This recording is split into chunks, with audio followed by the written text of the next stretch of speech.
All right, welcome back, everyone. We are here at Self Principle doing our weekly live episodes. So I'm so glad you guys are able to join us. I really appreciate all of you guys coming in every Monday, every Friday. We used to be now, it's going to be every Monday, 5 p.m. to 5:30 p.m. Pacific Central Time. And the stuff that we end up focusing on over here is all about kidney health and nutrition. Once again, it's kidney health and nutrition. And to encompass all of those things together, we always touch upon topics of longevity. So there you have it. And today's topic is going to be interesting. We got a couple of new studies we want to share with you. So the first topic is going to talk about the weight loss craze, which is these GLP-1 drugs, names such as Ozempic, Wegovy, Zepbound, Mounjaro, Saxenda, to name others. And then we'll talk about this topic of sarcopenic obesity. Now, if you've never heard the term sarcopenic obesity, don't worry. We're going to talk about all the details you need to know and why it is so critical when it comes to weight loss. And then the final thing is we're going to talk about creatine, not creatinine, which is a different product. We're talking about creatine and how powerful creatine can be in terms of our daily intakes. In this particular study, we're going to touch upon sleep deprivation and a fascinating study showing the effects of creatine supplementation has on people who are sleep deprived. So, with that, let's go ahead and talk about all of this fun stuff, starting with the GLP-1s. As you know, when it comes to weight loss, GLP-1 receptor agonists are a new class of drugs, and those are names like Ozempic, Wegovy. The thing that's interesting about them that you want to understand is there are a number of side effects people don't talk about. Everybody talks about the nausea, vomiting, diarrhea, constipation that can happen, but there are some very rare side effects, and specifically, the one side effect that you want to understand is that it can affect how we look at things. For example, things like our mood. Some people have reported depression or even suicidal thoughts. Now, before we get all worried about this, it's important to understand that the FDA and the European Medicines Agency, or EMA, has looked at this. So, what they have said is that when it comes to GLP 1s and the risk of suicidal thoughts, they don't think there's a risk. However, there are case reports that talk specifically about that. Now, the two case reports I'm going to go through today, these were just presented at the American Psychiatric Association's meeting. And it's just important to understand there are tons of prescriptions, and these are only two small cases. But you need to be aware of what are the downsides and what are the potential consequences. So, when it comes to these two cases, the first one was a female. This is 42 years old. Now, in this particular case, this patient had a history of bipolar 1 disorder.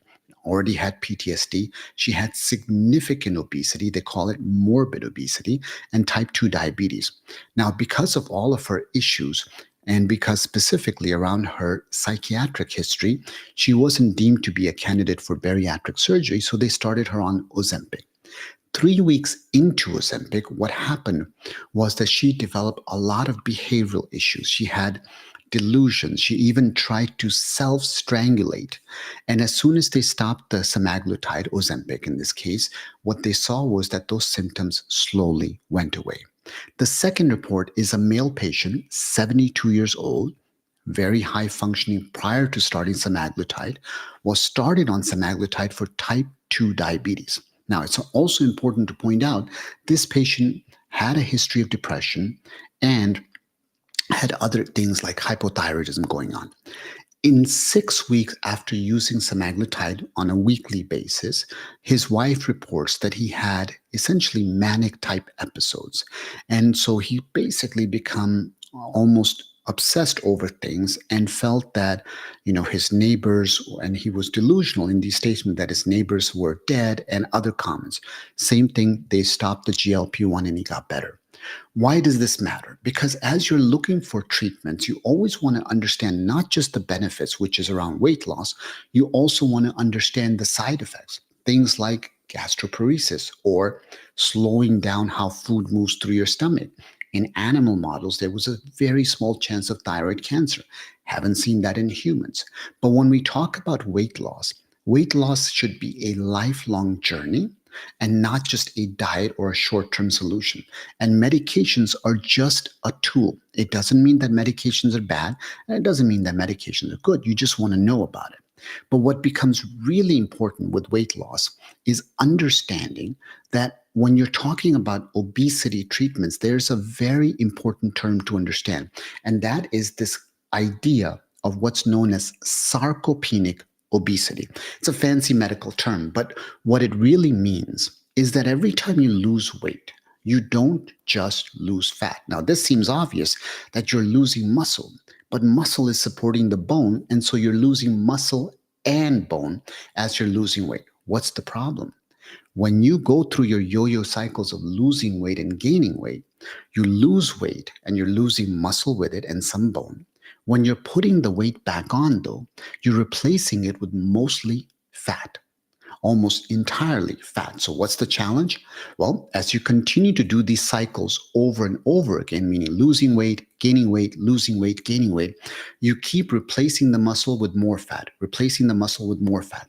So, that's where this idea of sarcopenic obesity comes into place, where you still have a lot of extra weight, but by doing a number of yo yo cycles, you have managed to lose a lot of your muscles.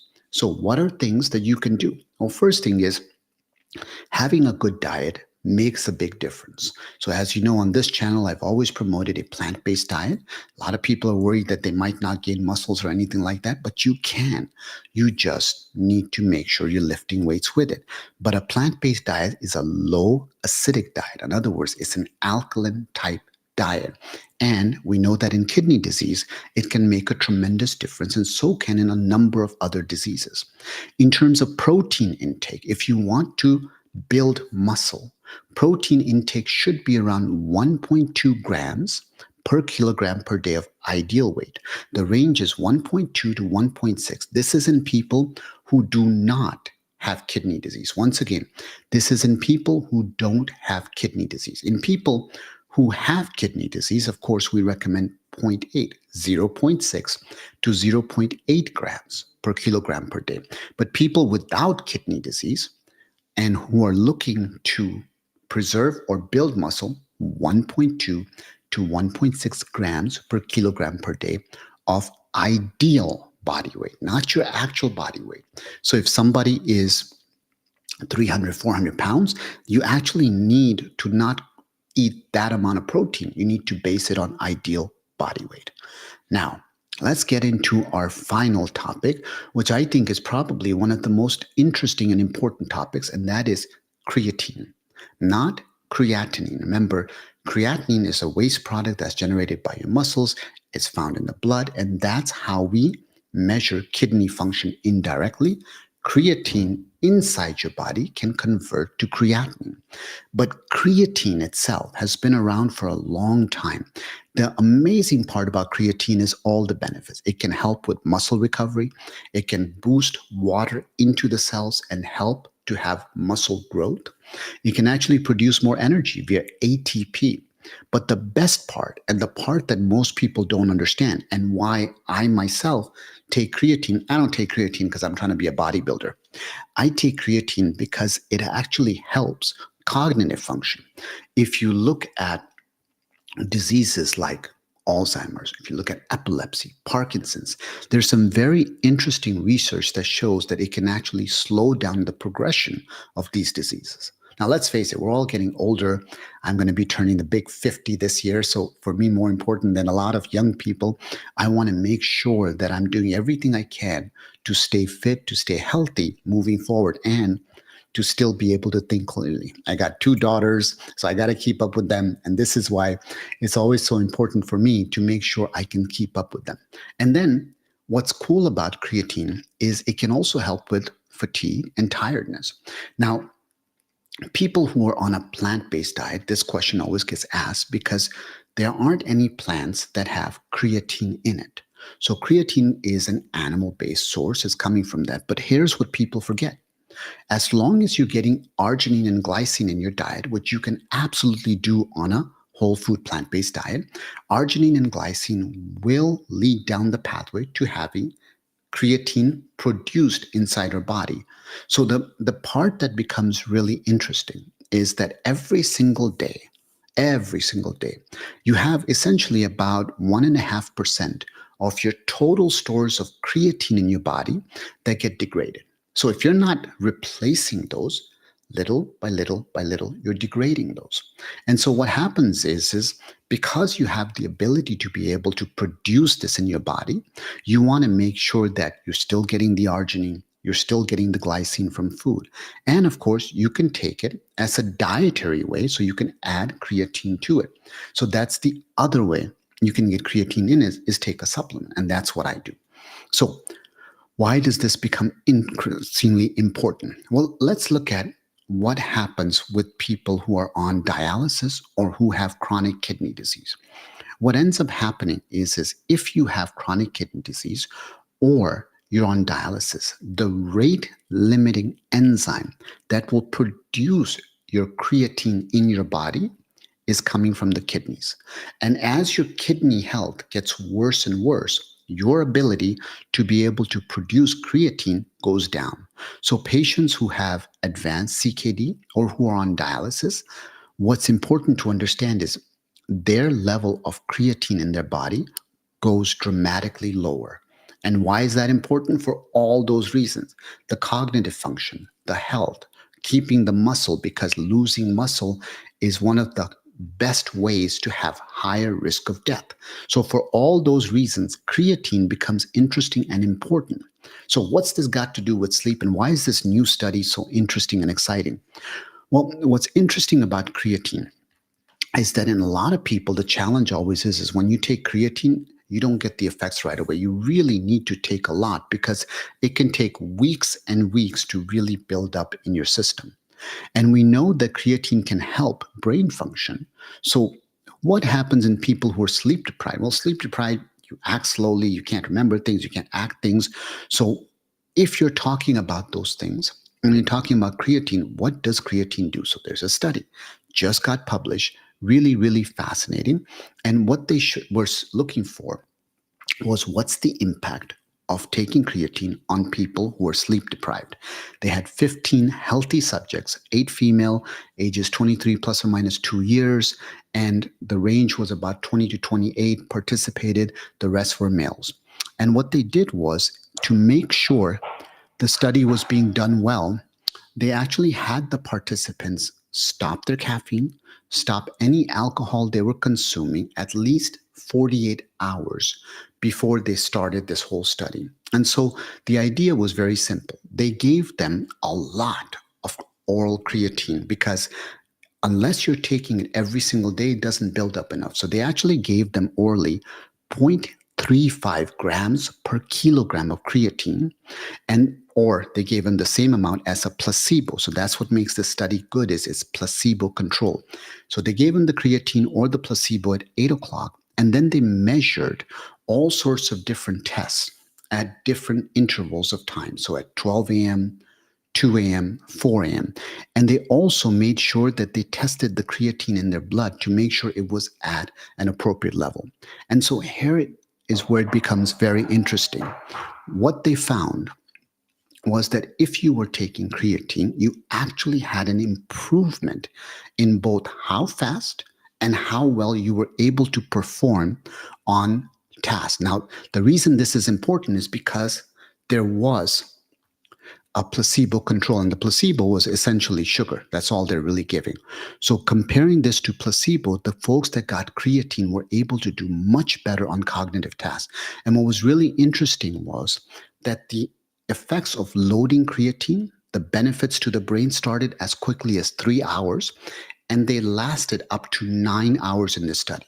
So, as you're thinking about creatine and creatine supplementation, what's fascinating is it's not just for muscle. It can also help with the fatigue and lack of processing that we get from not sleeping enough. Now, sleep is one of the most important things you can ever do to make sure that you're well rested, that your ability to perform is better. Studies show that if you sleep less than 7 hours a night, 7 hours a night, your cravings for salt, sugar, and fat go up the next day. How crazy is that? And of course, if you eat within the last few hours of going to bed, your cravings for salt, sugar, and fat go up the next day. So sleep is critical.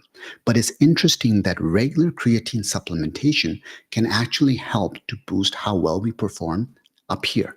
Fascinating. So, oral creatine supplementation, the dosage is usually around 5 grams orally per day.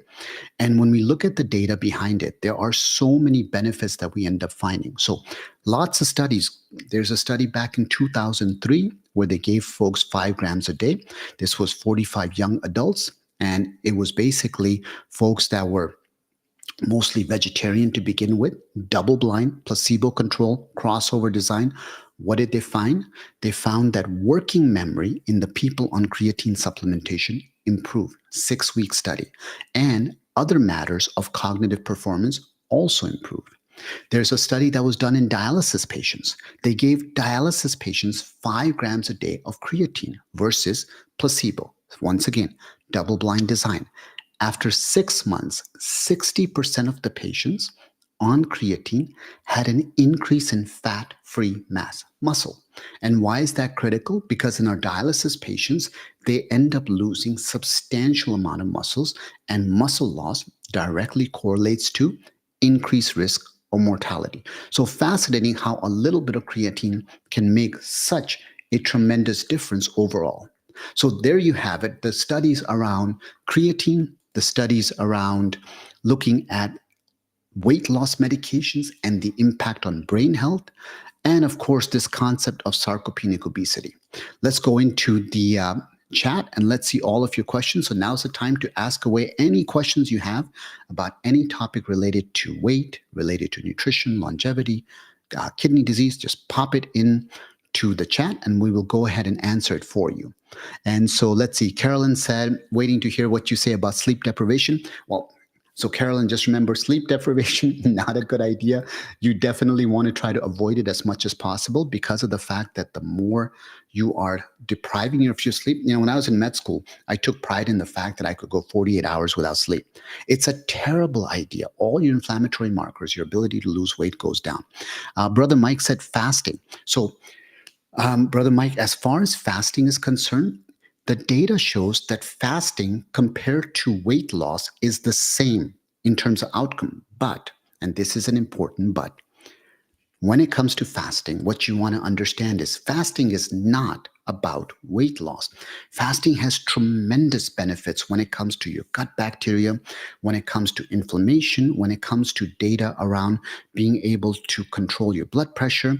There's all sorts of fasting. There is things like intermittent fasting, which is you can eat 2 days on, fast for one day. You can do the time restricted type where you can do 16 hours of fasting, 8 hours of eating. Basically, your feeding window is 6 to 10 hours. That's what the data shows, and that can be very beneficial. Or you can look at like fast mimicking diet from Walter Longo. All have incredibly good data repeated by multiple different studies in different populations showing the benefits. So fasting is actually very cool from that part. So if you're thinking about fasting, you can. Just remember, if you're pregnant, if you're a type 1 diabetic on insulin, or of course, if you're a cancer patient, that's definitely not recommended. If you're elderly, you want to be very careful. Let's go look at the next questions. So, Borchell said, of course they did. Sugar is a neurotoxin. They should choose different thing for placebo. So Borchell, there's lots of studies that have looked at creatine versus placebo that didn't use any kind of sugar to be able to show the power of creatine. And creatine is fascinating because it's so benign and harmless. Yeah, you'll get some bloating from it and some GI upset, but that's literally it. It is just creatine. And so it's fascinating, and our own body produces it all the time. So if you're plant based, guys, remember plants don't have creatine, but as long as you're getting a variety of plants, as long as you're getting the precursors, and the precursors are the 2 amino acids that we talked about, you don't have to worry about being deprived of creatine. Also, you can go ahead and take creatine supplementation if you want to, as long as you talk it over with your doctor always. I'm not here to tell you to take anything that you don't want to do. But arginine and glycine are the two precursors that we were referring to, arginine and glycine. And they're found in a variety of plant-based food. So don't feel like you're missing out because you're plant based. We have lots of bodybuilders, we have MMA guys. I know a lot of jujitsu guys that are plant based. So it's not like you can't be an elite athlete and still be plant based for what it's worth. Leah said, my weight has really depleted since I started dialysis. My diet don't help. So when you're on dialysis, remember dialysis by itself is a very highly inflammatory condition. And part of that is making sure that you're getting adequate amount of protein. You have to eat higher amounts of protein when you're on dialysis because you're constantly in a catabolic state. You're breaking it down. Let's see. Rachel said dose of creatine. So remember, Cheryl, the dose that's used in most studies is actually 5 grams. And so 5 grams is what we end up aiming for in terms of trying to get people to have the studies. Let's see. I am Mariana JB said, hi, Dr. Hashmi. Hi there. Thank you so much for joining. And then Bin asked the question of how do we get good food? So Bin, great question as far as how do we get good sleep? So great question as far as trying to get sleep. When it comes to trying to get good sleep, there's a few fundamental things you got to remember. First, all of us, we talk about half-life of caffeine. Half-life is good, but you know what's more important is the quarter life. And what do I mean by quarter life? A lot of us, as we get older, we don't realize that caffeine half-life means 50% has gone out, but there's still 50% in your system.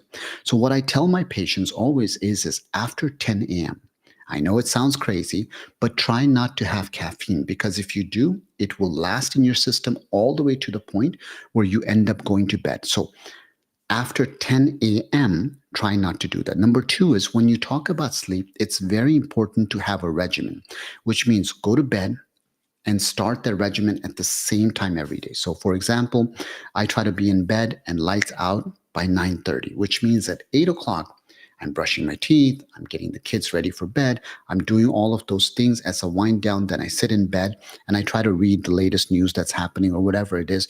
Just for me, news tends to de-stress me, but lately news tends to just stress me out. So I just read something else. But I have a very fixed routine. In the bedroom, I make sure that there's no other lights. All of the electronics are off. I use a night mask because you'll be surprised. Even if you think your eyes are closed and you're not having impact of light, you still can be. For your bed, just remember, try not to sit in bed and do other things. Bed is really for sleep and one other things, and that's it, nothing else. And more importantly, make sure you wake up at the same time every day. If you sleep in on the weekends, you're going to throw your entire sleep wake cycle and it can make a whole lot of issue for you. Let's see. Carol said, how much magnesium do you take for migraine headaches? Thank you. So, Carol, when it comes to magnesium supplementation, it really depends on what works for you. I end up taking about 500 milligrams.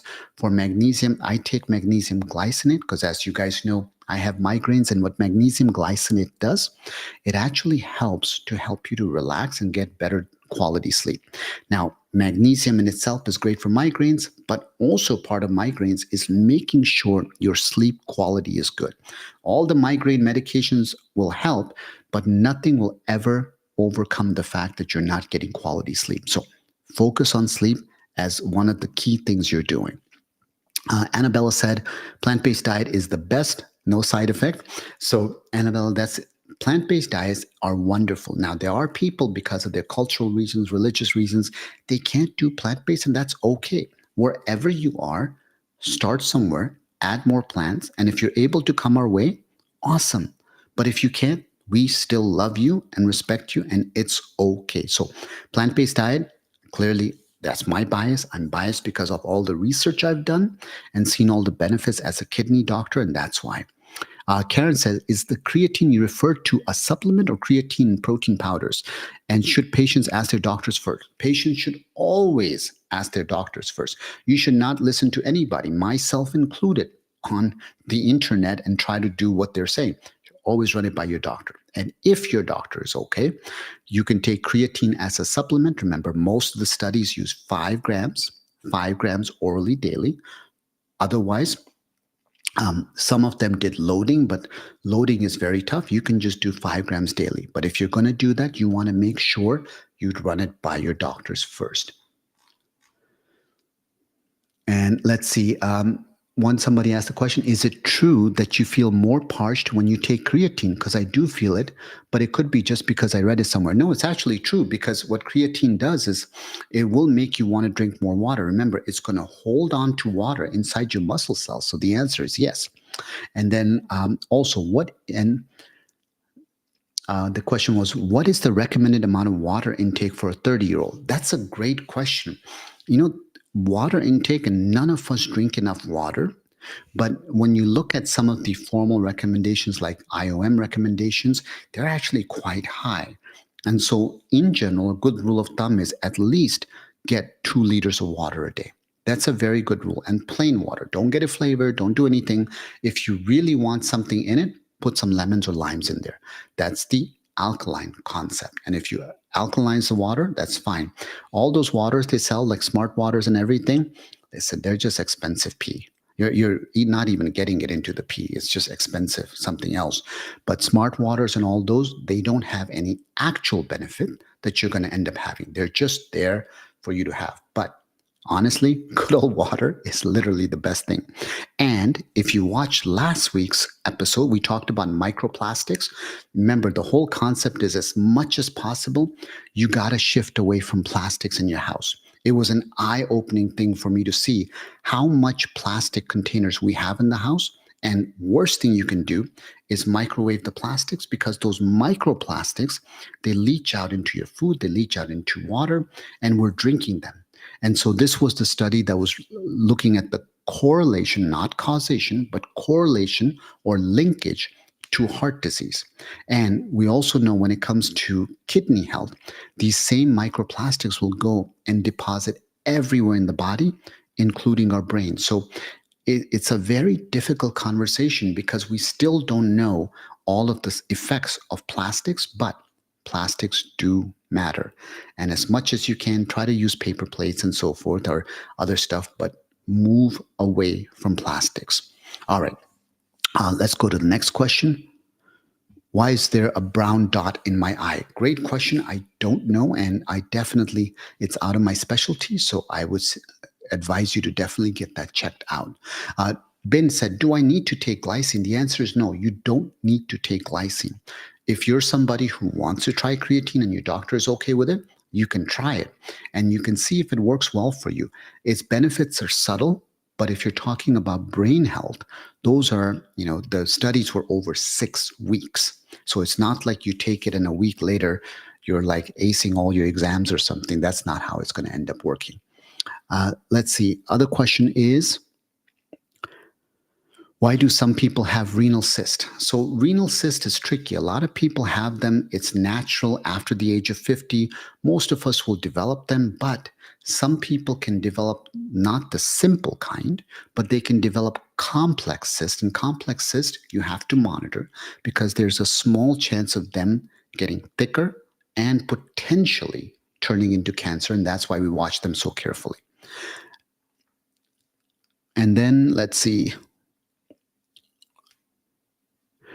How does taking hydrochloric acid affect the kidneys and adrenal glands? So first thing is you should not be taking hydrochloric acid. I can't think of any reasons to it, but remember, acidity makes the kidneys die faster. And this is why everything we talk about in kidney health is to reduce the acid load on the body. And that's why a plant-based diet, which is alkaline by its very nature, ends up being so great. So if you're thinking about something, think about a plant-based diet, and it can be very helpful in the long run. All right, guys, we have the last final 2 minutes. As you guys know, I always want to try to watch my 2 girls. They're really into jiu-jitsu and wrestling. And so I'm always trying to run over and try to watch their jiu-jitsu and wrestling as much as possible. So last thing, as we always say on closing, is one, I'm so grateful that you guys decided to join and take an active part in making your life a little bit better. But two is at the end of the day, nobody will care how smart you are. Nobody will care how strong you are. They will care about the impact you had on this world. And the impact you can do is just by sharing your kindness. So the most important thing I hope you learn from me is just be kind. Go out, say something kind, do something kind. And I tell you, the greatest thing it will ever do is it will make you feel amazing and it will lower your stress. And in addition, that lowering of stress will make you live longer. Kindness is contagious, kindness is amazing, and the world needs more of it. So thank you so much. I will see you guys next week, Monday, 5 p.m. to 5:30. And if you have questions, just let me know ahead of time. I will make sure to address them next week. With that, thank you so much, guys. I'll see everybody next week.